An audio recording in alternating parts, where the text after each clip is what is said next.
Alright guys, so we're going to pick up some other medical conditions that we may see in the pediatric patient. This can include seizures. Seizures can come in a variety of different ways, whether it be a grand mal, petite, or absent seizure. Either way, a seizure is caused by an abnormal electrical discharge that occurs in the brain. So the brain will all of a sudden go from I'm good, I'm good, I'm good, I'm good, to all of a sudden from an organized to a discombobulated mess. And due to that, it causes the seizure activity because it's causing muscular manifestations. Everything is going off all at once, and that's why you get it. The risk of seizures is very high among children up to the age of 2, and approximately 3 to 5% of all children within the United States will experience a febrile seizure by the time they reach their 5th birthday. Although these childhood seizures can be frightening, they generally have no permanent adverse effects and usually do not predict the development of epilepsy within the child unless there is a family history of epilepsy and the seizure is particularly prolonged or difficult to control. Some other causes of seizures include fever, drug usage, brain tumors or some type of cerebral injury, hypoglycemia, meningitis, and even hypoxia. During the generalized tonic-clonic seizure, the child's arms and legs may become very rigid, causing their back to arch, their muscles twitch or jerk and spasm.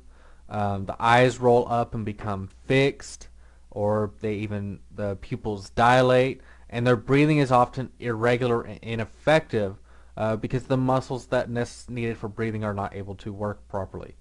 The patient may also lose bladder and bowel control and be completely unresponsive. If the seizure lasts long enough, the skin could also potentially turn cyanotic due to the ineffective respirations. The muscle spasms might prevent the child from swallowing effectively, hence excessive saliva coming from the mouth is a common finding. Saliva production is much more copious during the seizure as well. If saliva becomes trapped within the throat, the child may make a gurgling sound when they go to respirate. While obtaining the history, you want to try to determine whether the child has had prior seizures, and if so, find out whether this is the child's normal seizure pattern. Determine whether the child has taken their anti-seizure medications if they have been prescribed.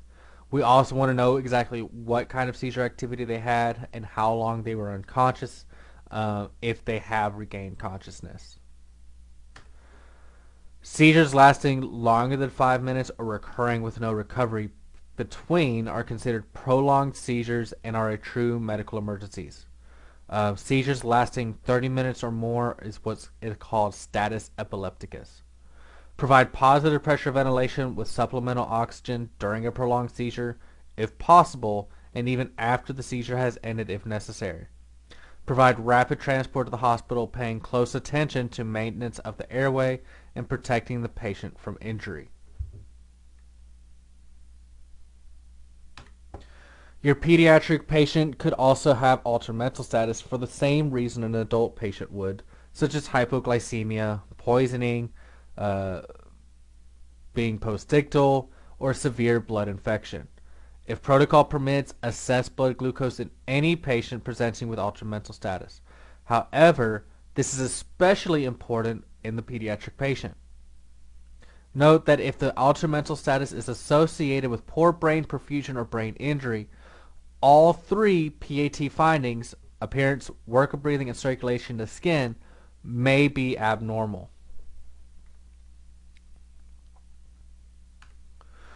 The child's level of maturity can also greatly influence the format of your assessment of the mental state.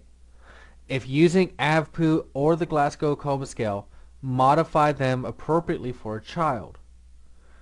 Ask the child simple questions. If the child appears to be lethargic, inconsolable, or agitated, ask the caregivers if this is a typical or unusual response. To assess the unresponsive infant or child, shout to elicit a verbal response to verbal stimuli, or inflict a pinch to see if the child responds to pain. Never, ever shake an infant or child for any reason. This could potentially cause severe cerebral trauma or cause fracture of the cervical vertebrae.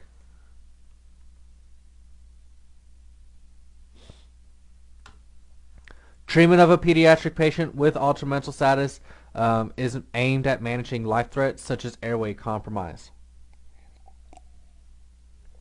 Because if they have altered mental status, there's an increased likelihood of them not being able to manage it appropriately. So we want to maintain an O2 sat of at least 94%. Apply positive pressure ventilation if it's inadequate. If they are breathing adequately, we want to place them on their side in case they go to vomit.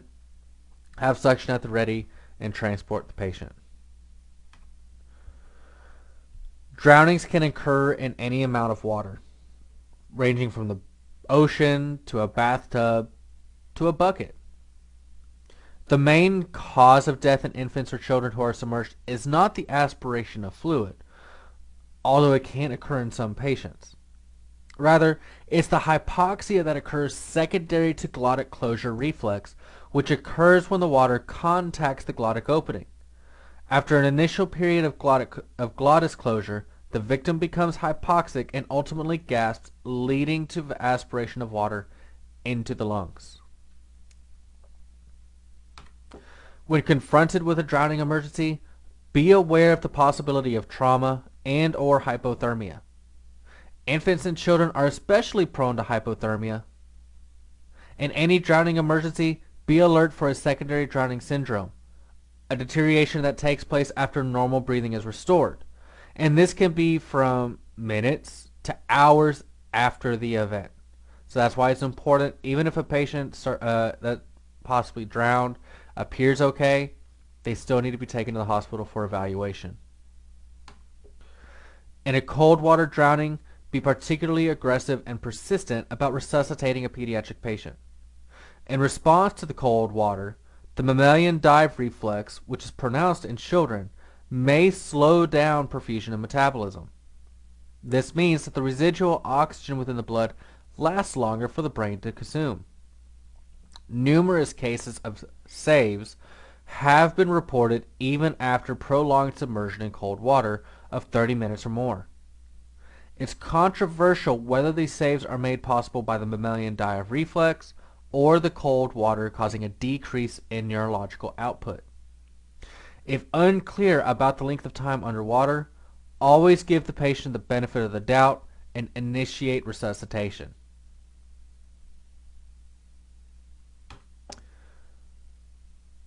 With fevers of greater than 104 degrees Fahrenheit are concerning.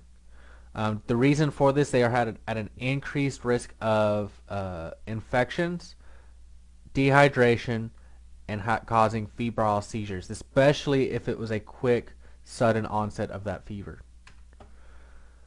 The degree of temperature is not always of the greatest concern, but how quickly the temperature spikes. If the temperature rises rapidly, a febrile seizure may result. Not all high temperatures produce seizures. In addition to seizures, another common result of a fever is dehydration, caused by the increased insensible loss of fluids and electrolytes, especially if the fever has been present for some time. If the patient still has their fontanelles present, they may be sunken. Their pulses may not be as strong due to hypovolemia. And due to the hypovolemia and the dehydration, they may not be able to urinate as often as they should be. If the elevated core body temperature is a result of exposure to a hot environment, conduct cooling if the core temperature is excessive of 104 or greater. Remove the child from the hot environment and avoid extreme cooling and shivering while cooling, because if they begin to shiver, they're going to turn around and warm themselves back up. Sponge the child's skin with tepid water and transport the patient and remain alert for seizures. If the cooling is done, it should be performed in a slow, controlled manner unless the child has a temperature over 106.9 degrees Fahrenheit. If a child with an elevated core body temperature is cooled too quickly, the brain will become overstimulated and the child may have a seizure. Meningitis is caused by some type of infection of that's within the lining of the brain and spinal cord or within the meninges. This is very common in those younger than 3 months of old. And any fever in children younger than 3 months is suspected of having meningitis, and this is rapidly fatal if not treated aggressively and soon enough. Signs and symptoms of meningitis in children include recent ear or respiratory tract infection, high fever, lethargy, irritability, or vomiting. They generally do not have headaches or stiff necks, but are lethargic and will not eat. Their fontanelle may be bulging unless the child is dehydrated. Movement is very painful, so the caretakers may report that they cry every time we pick them up. You also want to assess for a possible skin rash because this may be present as well. If you suspect meningitis, you need to wear a mask, gloves, and possibly even a gown as the infection is spread by respiratory droplets. Complete your assessment rapidly and transport to the hospital. If the child is presenting in shock, establish and maintain an open airway. Administer oxygen to maintain an SpO2 of 94% or greater. If the breathing is or becomes inadequate, begin positive pressure ventilation with supplemental oxygen delivered through the ventilation device. Gastrointestinal disorders, you want to look to see if they may have gastroenteritis, which could lead to dehydration and appendicitis. Care for patients with any kind of GI disorders is to treat the symptoms. So we want to maintain an O2 sat of at least 94%. Try to keep them comfortable. Be prepared for them to vomit. Call for ALS. That way if they are being nauseous or vomiting or having severe abdominal pain, they can give them anti-nausea medications and pain medication and transport the patient to an appropriate facility.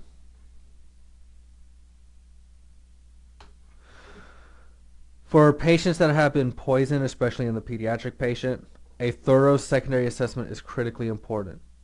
Because poisons can enter the body through a variety of routes, such as ingestion, inhalation, absorption, and injection, gather as much information as possible about the type of overdose prior to transporting the patient to the hospital. If they drank something, if you're able to, you want to take that bottle with you to the receiving facility, so that way they have a better idea of what to do and also exactly how much was consumed. Treatment of poisoned patients focuses on the effects of the poisoning on the patient rather than treating the specific type of poisoning. So we want to, as far as the EMS provider, you need to consider calling medical control to see what they want to do, or contacting the poison control center.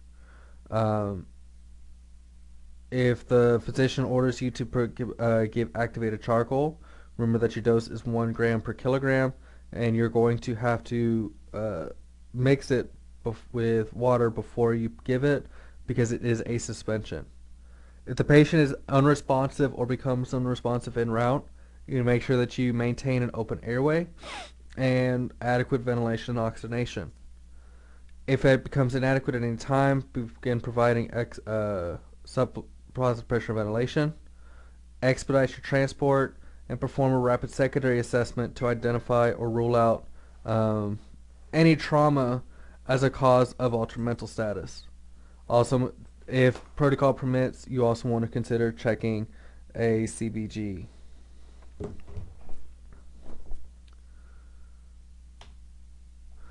Brief, resolved, unexplained events, or BREW. With this, usually has some combination of apnea, change in muscle tone, choking, or gagging. It's usually transient, so it doesn't last very long, and it's usually more frightening to the observer that sees it. Definitely when it's in infants younger than the age of 1. If called for an infant exhibiting any of these transient signs,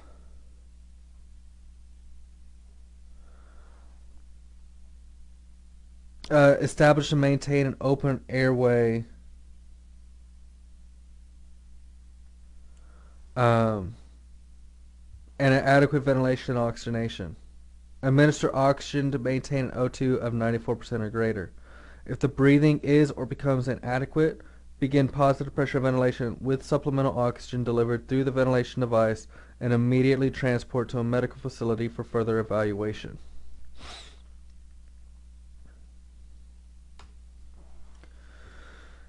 Sudden infant death syndrome, or SIDS, is pretty much the death of an infant in which they are unable to identify a cause of death. Usually this is seen between those between the ages of 2 to 4 months old. This definitely cannot be diagnosed within the field. When going through it, because this might be a potential crime scene rather than a medical case of SIDS, don't convey by the wording of your questions or manner any suspicion that the parents or caretakers may be responsible for the child's condition. You want to look at the child, at the infant. What's their physical appearance? Do you see any bruising, any burns, anything abnormal on them? How are they? Was their position found? Were they laying prone or supine? How does the crib appear? Is there anything around the crib that the infant could have possibly gotten into, or anything unusual or dangerous within the room that could have harmed the child?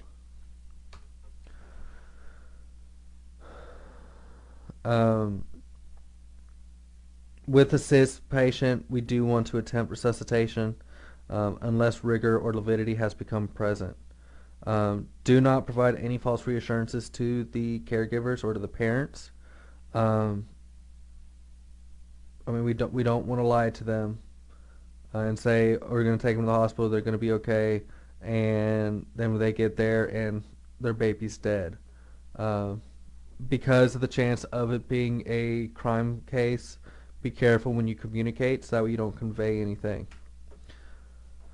Also remember that the reactions of family members to a SIDS incident will be varied.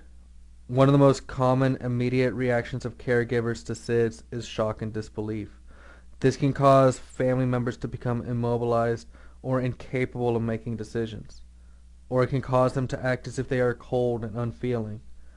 It's not that they do not care, just that they're having a hard time facing reality. Do not neglect your own emotional turmoil. After a SIDS call, it's common for rescuers to experience anxiety, guilt, or anger. Ignoring your emotions will not cause them to go away. So you should talk out your feelings with colleagues, friends, your partner, or even your spouse. Several scientific studies conducted within the recent past suggest that the presence of parents during resuscitation is beneficial not only to the child, but their parents as well. When a child dies during resuscitation, parents in one study stated that they felt more accepting of the child if they were with the child at the time of death. Children who survived appeared also to be more cooperative and accepting of procedures when their parents were present. Studies also found that there were minimal negative effects on the success rates of clinicians who performed interventions with parents present.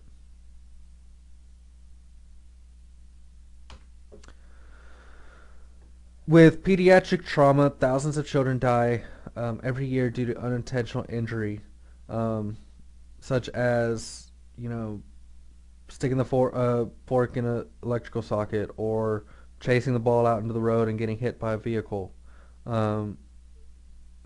Even more of these children are permanently disabled for the rest of their lives, and many of the times these are preventable. Common most mechanisms of injury for a pediatric patient includes child abuse, burn trauma, water accident, pedestrian or cyclist versus vehicle, and unrestrained occupant in a motor vehicle. When assessing your mechanism of injury during your scene size up, look at not only the vehicle that caused the trauma, but also the size of the patient in relation to what they came into contact with. Because of the differences in infant and child anatomy as compared to the adult anatomy, there are some special considerations for the assessment of the infant or child trauma patient. Head injuries are common in children because of the relatively large size of the child's head compared to their body. Infants and children have ribs that are more pliable than adult ribs. This means that the young patient is less likely to suffer rib fractures, however, is more likely to sustain internal damage because the ribs do not protect these structures very well from forces applied to the chest. The abdominal muscles are not as developed in the child as in the adult, so they cannot offer as much protection from blunt force trauma. The presentation of injuries to the extremities is the same for infants, children, and adults, and assessment and treatment of them is essentially the same. However, you should be sure to use the appropriately sized spine motion restriction equipment rather than trying to makeshift an adult device to fit an infant or child. Infants and children under the age of 5 suffer more severe consequences from burns than do older children and adults. They are more at risk for hypothermia, fluid loss, and other effects, partly because of their greater skin surface in relation to their body mass. With children, head injuries are common because of the relatively large size of the child's head.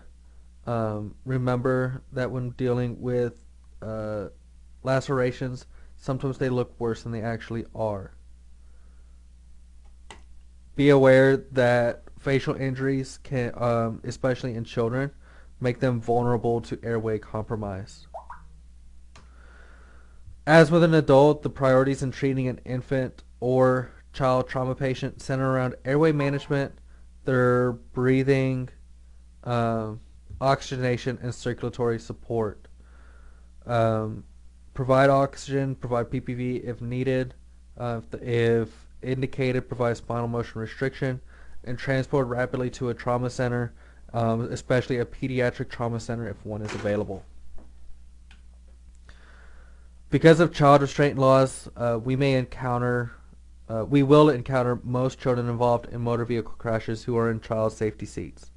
These seats, if properly installed, are designed to hold a child in place during impact, particularly from head-on or rear-end collisions.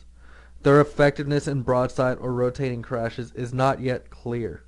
A survey of caretakers by the National Safe Kids campaign found that more than 1/2 of all children are either buckled incorrectly into child safety seats or do not use restraints at all. The most common mistakes caregivers make include choosing an inappropriate seat size for the child, improperly threading the safety belt through the seat, and failing to make the child's strap fit snugly enough. When removing an infant or child from a car seat, if the seat was involved in a moderate to severe crash, we do not transport the patient in it. However, if it was minor, there's no damage to this car seat, we will transport them in the car seat pending certain criteria are met.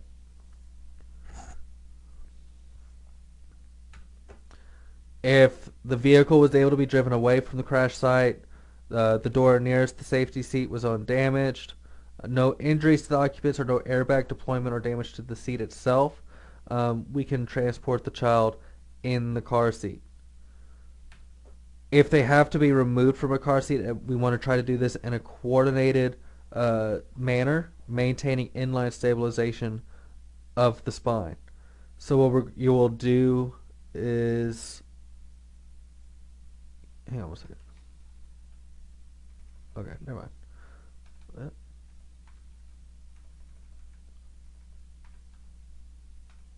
Alright. Sorry about that. I couldn't remember if there were pictures of this. Alright, so what you're going to do is you will take the child out of the car in the car seat. You will lay the seat back while maintaining C-spine precautions. Once you get it back, you will then slide the infant straight up longitudinally, straight up onto the board, and then secure them as appropriate. And make sure that you pad behind their shoulders. The do's and don'ts of transporting children in an ambulance, which includes the following recommendations that are still applicable to transportation of children, such as tightly securing all monitored devices and equipment, ensuring that available restraint systems are used by EMTs and other occupants, transporting children who are not patients properly restrained in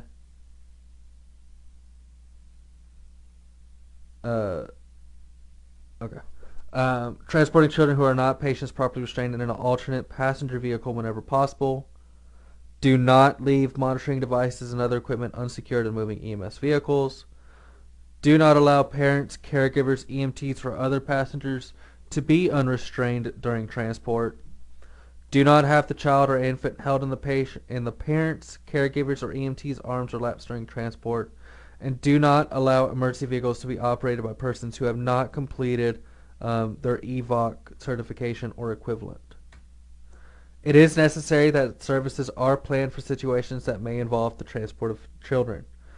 One such situation may involve an infant or child at the scene of an injured or ill adult who must be transported with the patient because no other caregiver is at the scene who can help take care of the child. Another situation may involve multiple patients who may require transport, such as a mother and one or more newborns.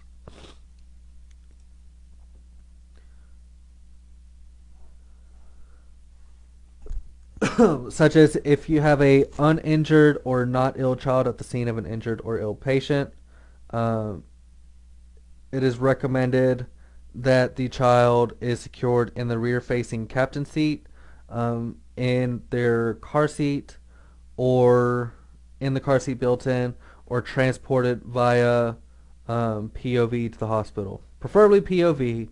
If POV is not available, then in the captain seat. Injured or ill child who does not require intensive monitoring.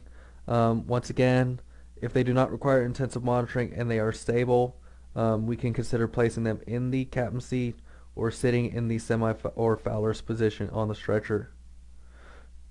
Child who requires continuous or intensive medical monitoring or interventions, they will be placed on the stretcher in the Fowler's position with a 5-point restraint in place. If the child's condition requires spinal immobilization or laying flat, obviously they're going to be on the stretcher, but we want to provide a 4 to 5 point restriction of the child. And if they are requiring transport as part of a multiple patient transport, if they do not require to be laying flat, we want to place them on, and their condition allows, place them in the captain seat and secure them into it. Or if you have to place them on the bench seat, they need to be laying flat and secured as appropriately. If an appropriate child restraint is not available and the child must be transported, adult equipment such as a KED can be modified to provide spine motion restriction. When you must secure an infant or child to a stretcher, be aware that most straps attached to stretchers are designed to accommodate an adult. One way to accommodate children and infants is to use a 4-point safety harness.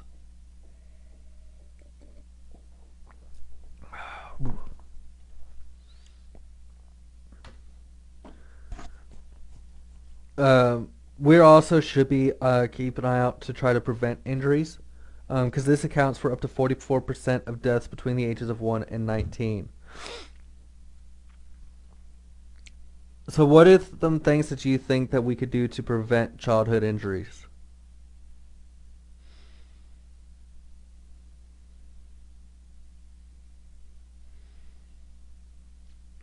Okay, so we could, you know, reinforce children being in vehicles appropriately. Um,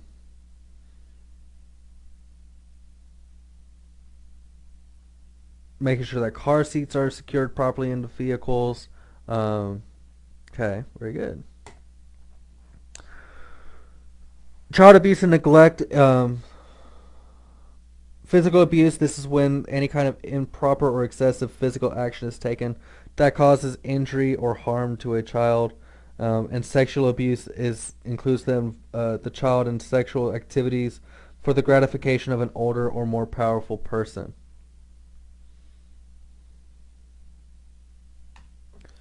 Neglect is when a child is receiving inadequate attention or respect from someone who has a claim to that attention, such as their parents. And then emotional abuse is when someone is shaming, ridiculing, embarrassing, or insulting another to damage the child's or victim's self-esteem. The adult, most often a caregiver who abuses a child, often behaves in an invasive manner, volunteering limited inconsistent and contradictory information in describing what happened to the abused child. The caregiver may show outright hostility toward the child or another caregiver and rarely shows any guilt.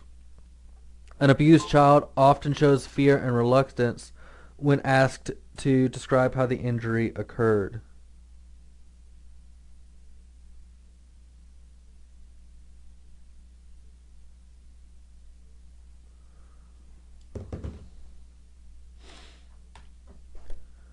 Some indications of abuse and neglect include abrasions, bruise, incisions, and broken bones um, in various stages of healing.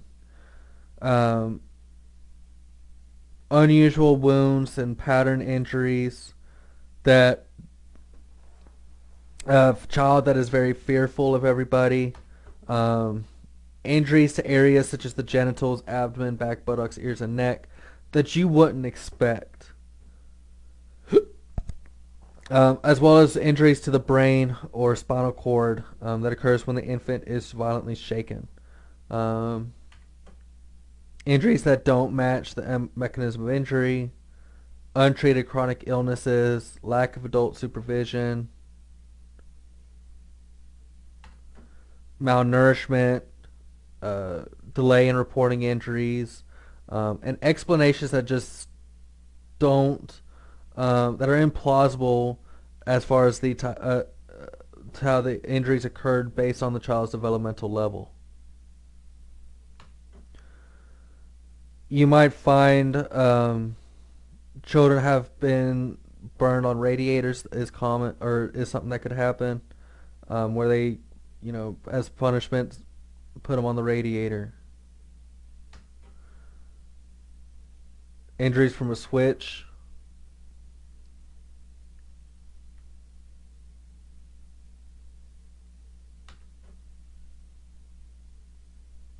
Electrical cord.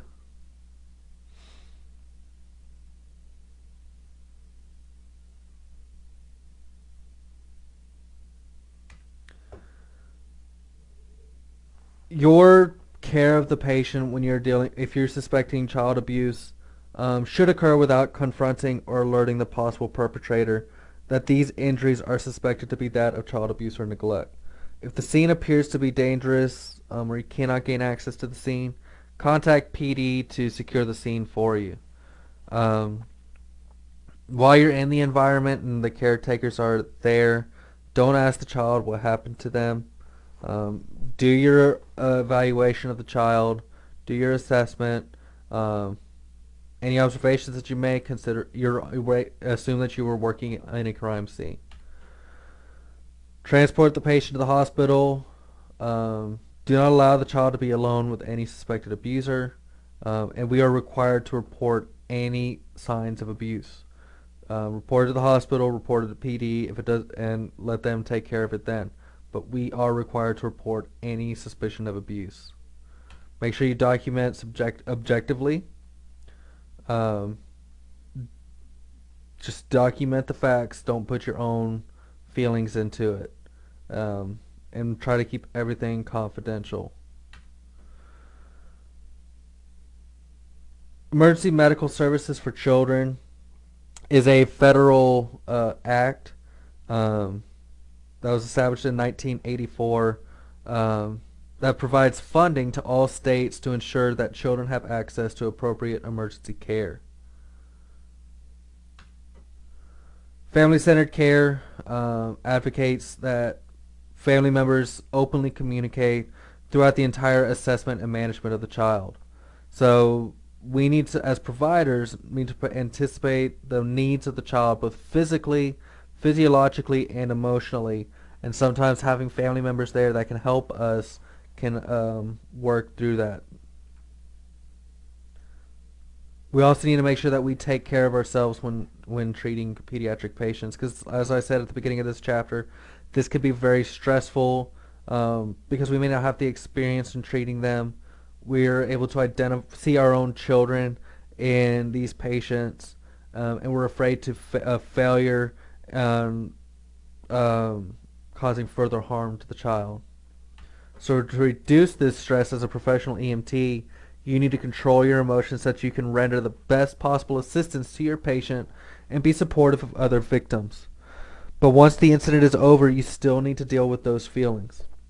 Most systems have ready access to mental health services that can help diffuse the stress that certain events can create. Use them. If not, find a trusted friend to listen to you and allow you to talk about the EMS field. Alright guys, that concludes this chapter. Make sure that you are working on your Brady labs. If you have any questions, please be sure to send them to me either in Remind or by email, or write them down and we can discuss it next time we are in class. Otherwise, y'all have a good rest of your day, and I will see y'all next time in class.